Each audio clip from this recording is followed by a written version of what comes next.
আমাদের করের টাকায় তৈরি বাঁধ একটা বর্ষাও যদি ঠেকাতে না পারে কেউ প্রশ্ন করবেন না।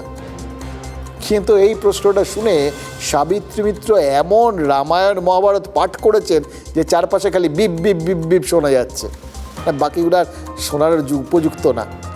বাঙালির অস্মিতা তখনই মনে হলো ওই ভূতনির চকের ওই বাঁধের সঙ্গেই ভেসে গেছে। সে অডিওটা ভাইরাল হয়েছে এবং বিধায়ক স্বীকার করেছেন কুকথা তিনিই বলেছেন।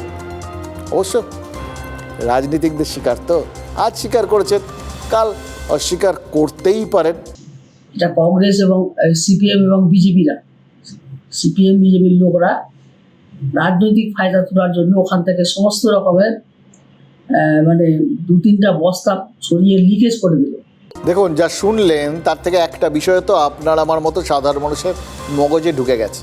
3টে বস্তা সরিয়ে নিলে যদি বাঁধ ভেঙে যায় তাহলে ওই বাঁধে আর যাই হোক অন্তর্ঘাত হয়নি, দুর্নীতিই হয়েছে। আর যদি হয় তাহলে তো কোনো কথা নেই, তাহলে আর কোনো মাথা ঘামিয়ে লাভ নেই, কারণ দুর্নীতি আমাদের গা সওয়া হয়ে গেছে। এমন গা সওয়া হয়েছে যে মানুষের ধৈর্যের বাঁধ আজকাল আর কিছুতেই ব্যাপারে ভাঙে না, ভোটে কোনো প্রভাব পড়ে না, মানে দুর্নীতিটাকে বেমালুম পাশ কাটিয়ে দিব্যি চলে যায় রাজনীতি।